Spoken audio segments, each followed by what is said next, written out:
ఈరోజు మిమ్మల్ని చూస్తే దత్తపుత్రుడు నోట్లో నుంచి, చంద్రబాబు నాయుడు నోట్లో నుంచి కించపరిచే మాటలు వినపడతాయి. మహిళల అదృశ్యానికి వాలంటీర్లే కారణమని ఒకడు అంటాడు. వాలంటీర్ల దెబ్బకు ప్రజలు గద్దకాళ్ళ కింద కోడిపిల్లల్లా అల్లాడిపోతున్నారు అని అంటాడు. తనకు అధికారం ఇస్తే వాలంటీర్ల వ్యవస్థ నడుం విరగొడతాను అని చెప్పి కూడా అంటారు. తాము అధికారంలోకి వచ్చిన తర్వాత వారి కథ తేలుస్తామని చెప్పి కూడా అంటారు. ఒక్కటి చెప్తా ఉన్నా, ఇంతమందికి మనం దడ ఎందుకు పుట్టిస్తున్నామో తెలుసా?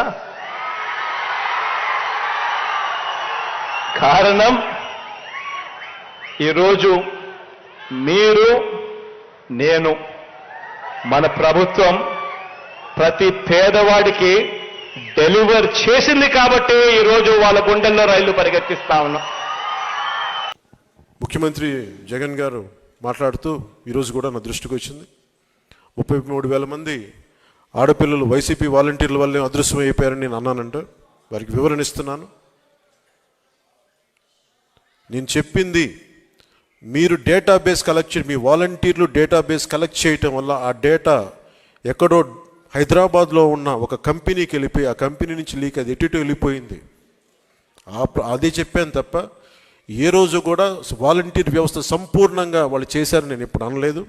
వాలంటీర్ల మీద నాకు గౌరవం ఉంది, కానీ కొద్దిమంది వాలంటీర్లు చేసిన తప్పులకి వాలంటీర్ వ్యవస్థ మొత్తం చెడ్డ పేరు తీసుకొచ్చిందని చెప్పాను తప్ప వాలంటీర్ వ్యవస్థ ఏ రోజు కూడా మొత్తానికి చేసిన నేను ఏ రోజు చెప్పలేదు. ముఖ్యంగా వాలంటీర్స్గా పనిచేస్తున్న యువతకు ప్రత్యేకించి తెలియజేస్తాం, మీ భవిష్యత్తుకు కూడా మేమందరం అండగా నిలబడి ఉంటాం తెలియజేసుకుంటా ఉన్నాం. ఈ ఉద్దేశంలో, ఈ క్రమంలో జగన్ గారు ఒక నిజమైతే చెప్పారు, 33,000 మంది ఆడపిల్లలు ఆంధ్రప్రదేశ్ నుంచి అదృశ్యం అయితే అని ఆయనైతే చెప్పారు. ముందు నేను చెప్పినప్పుడు ఎవరు నమ్మలేదు. కేంద్ర హోంశాఖ సహాయ మంత్రి చెప్పిన తర్వాత ఇది బయటకు వచ్చింది, అప్పుడు అందరూ నమ్మారు. ఈ రోజుకి ఒక ప్రెస్ మీట్ పెట్టని వ్యక్తి నన్ను కానీ నాయకులు తెలుగుదేశం పార్టీ జాతీయ అధ్యక్షులు ఆయన తిట్టడం తప్ప, మా ఇద్దరిని తిట్టడం తప్ప అతనికి వేరే పని లేదు. అలాగే ఆర్వి రామారావు గారు కూడా మీరు ఒకసారి జగన్కి మీరు క్లాస్ వారి గురించి ఒక చిన్న పాఠం తీసుకోవాలి. ఆయనకి ఇన్ని ఇసుక రీచ్లు ఉంటే అనేక సర్పంచ్లు కానీ ఎంపీటీసీలు కానీ ప్రతి మండల స్థాయి వ్యక్తులు చాలామందికి ఉపయోగపడే ఒక ఇసుక రీచ్ల్ని ఆయన ఒక కంపెనీకి దారాదత్తం చేసిన వ్యక్తి. ఒక కంపెనీకి దారాదత్తం చేసిన వ్యక్తి ఈ రోజున క్లాస్ వార్ గురించి మాట్లాడతాడు. ఎంటైర్ మైనింగ్ని కొద్దిమందికి అసలు దాదాపు ఈ పుస్తకంలో చెప్పిన 2,600 కోట్ల ఎంతో పైచీలకు అన్యాయం జరిగింది, ట్యాక్స్ రూపంలో రావాల్సింది కేవలం కొద్ది కంపెనీలకి, కలెక్షన్ కంపెనీలు కట్టుబెట్టారని చెప్పిన ఇది కూడా ఉదహరించారు మన సురేష్ కుమార్ గారు. ఇలాంటి కోకొల్లలు. సో క్లాస్ వార్ గురించి ముఖ్యమంత్రి జగన్కి చాలా బలమైన పాఠం భవిష్యత్తులో తీసుకుంటాం. జగన్ మర్చిపోకు.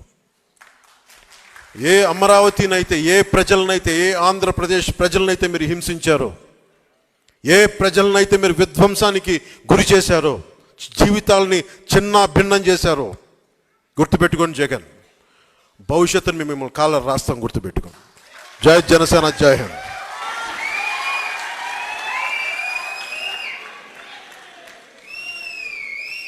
చంద్రబాబు నాయుడు గారు మాట్లాడే ముందు చిన్న ప్రకటన. చంద్రబాబు నాయుడు గారు మాట్లాడిన తర్వాత ఈ పుస్తకం రచయిత ఆలపాటి సురేష్కి చిరు సత్కారం ఉంటుంది. అది కూడా జరిగేదాకా మీరు ఇప్పటిదాకా చూపిన ఓపిక ప్రదర్శించండి.